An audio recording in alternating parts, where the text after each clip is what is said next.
राधे राधे दोस्तों, मेरा नाम चेतना है।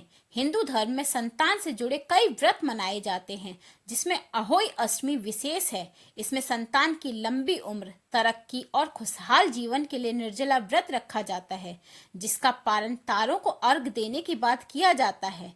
इस वर्ष 24 अक्टूबर 2024 को अहोई अष्टमी है। इस दिन अहोई माता की पूजा की जाती है। माना जाता है अहोई माता माँ पार्वती का ही स्वरूप है, तो उनकी पूजा अर्चना करने से महादेव की भी कृपा प्राप्त होती है। इस दिन साध्य योग और पुष्य नक्षत्र का निर्माण हो रहा है, तो इस संयोग में अहोई माता की पूजा करने से संतान के जीवन में चल रही समस्याएं समाप्त होती हैं। और दोस्तों, अहोई अष्टमी का व्रत अहोई माता की कथा सुने बिना अधूरा माना जाता है। तो आइए सुनते हैं अहोई अष्टमी की पौराणिक कथा।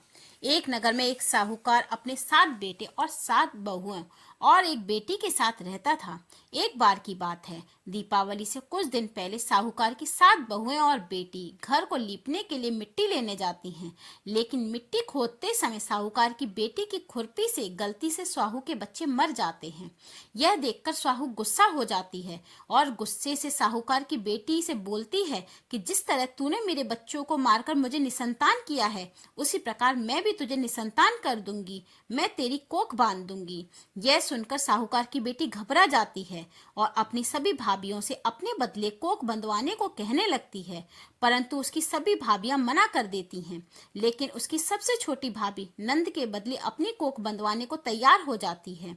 उसके बाद से जब भी छोटी बहू की कोई भी संतान होती है, वो 7 दिनों के बाद मर जाती है। हर साल अहोई अष्टमी का व्रत आता है। एक तरफ उसकी सभी जेठानियां व्रत करती, कथा सुनती और अपनी संतान की लंबी उम्र की कामना करती, तो दूसरी ओर छोटी बहू अपने घर में रोया करती। ऐसे ही समय बीतता गया। एक दिन छोटी बहू ने ब्राह्मण को बुलाकर इसका समाधान पूछा, तो वह ब्राह्मण बोले कि इस श्राप से मुक्ति के लिए तुम्हें सुरई गाय की सेवा करनी होगी। सुरई गाय साहू की सहेली है। उसके कहने पर यदि साहू तुम्हारे बच्चे छोड़ दे तो तुम्हारे बच्चे जी जाएंगे। यह सुनकर छोटी बहू ने अगले ही दिन से सुरई गाय की सेवा करना शुरू कर दिया। वह प्रतिदिन सुबह जल्दी उठकर उसका गोबर आदि साफ करती थी, उसे चारा डाला करती और उसके पीने के लिए साफ पानी भर देती थी। सुरई गाय ने सोचा कि ये सुबह सुबह मेरी सेवा कौन करता है, इसका पता लगाना होगा। अगले दिन सुरई गाय जल्दी उठ गई और देखती है कि साहूकार की छोटी बहू उसका सारा काम कर रही है। यह देखकर सुरई गाय बोली, तुम किसी लिए मेरी सेवा कर रही हो? तो वह बोली, माता, स्याऊ माता ने मेरी कोख बांध रखी है, जिस वजह से मेरे बच्चे नहीं जीते। स्याऊ माता तो आपकी सहेली हैं, यदि आप उनसे कहकर मेरी कोख खुलवा दें तो मैं आपका बड़ा उपकार मानूंगी। यह सुनकर सुरई गाय उसके साथ 7 समुंदर पार स्याऊ माता के पास चल दी। रास्ते में वह थक हार कर एक पेड़ के नीचे विश्राम करने को बैठ गई। जिस पेड़ के नीचे वह बैठे, वहीं ऊपर गरुड़ पंखनी का घोंसला था, जिसमें उसके छोटे छोटे बच्चे थे। थोड़ी देर में साहूकार की छोटी बहू ने देखा कि वहां एक सांप उन बच्चों को खाने के लिए आया है। यह देखकर छोटी बहू ने उस सांप को मार डाला। जब गरुड़ पंखनी वहां आई तो उसने पेड़ के आसपास रक्त देखा, जिसे देखकर उसे लगा कि छोटी बहू ने उसके बच्चों को मार दिया है और वह अपनी चोंच से साहूकार की बहू को मारने लगी। तब वह बोली, मैंने तो तुम्हारे बच्चों को सांप से बचाया है और तुम मुझे ही मार रही हो। यह सुनकर गरुड़ पंखनी खुश हो गई और बोली, तुम जो चाहो वह वर मुझसे मांग सकती हो। तो साहूकार की छोटी बहू बोली, बहन, 7 समुंदर पार स्याहू माता रहती हैं, तुम हमें वहां तक पहुंचा दो। गरुड़ पंखनी ने उन दोनों को अपनी पीठ पर बैठाया और 7 समुंदर पार स्याऊ माता तक पहुंचा दिया। स्याऊ माता सुरई गाय को देखते ही प्रसन्न हो गई और बोली, आओ बहन, बड़े दिनों में आई हो, पर अब आई हो तो मेरे बालों में से सारे जुएं निकाल दो।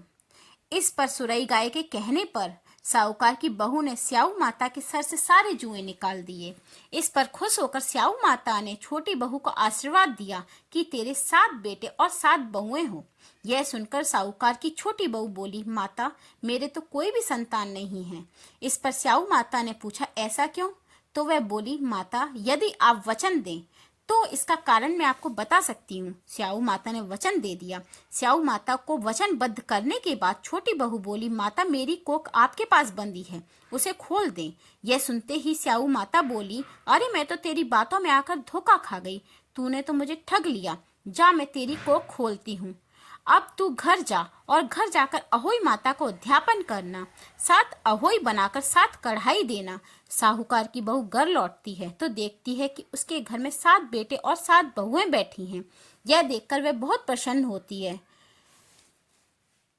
और 7 कढ़ाई और 7 अहोई बनाती है और अहोई अष्टमी का उद्यापन करने लगती है। उधर दूसरी ओर जेठानियां बोलती हैं, चलो चलो जल्दी पूजा कर लो, अभी छोटी बहू का रोना धोना शुरू हो जाएगा। जब काफी देर तक उसकी आवाज नहीं आती है तो भाभियों ने अपने बच्चों को पता लगाने के लिए भेजा। तो बच्चों ने आकर बताया कि माँ वहां तो उद्यापन का काम चल रहा है। यह सुनकर सभी जेठानियां छोटी बहू के घर पहुंची और पूछने लगी कि तुमने अपनी कोख कैसे खुलवाई।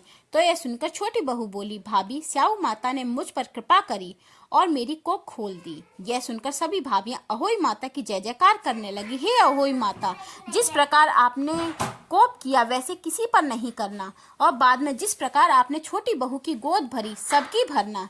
जय हो अहोई माता।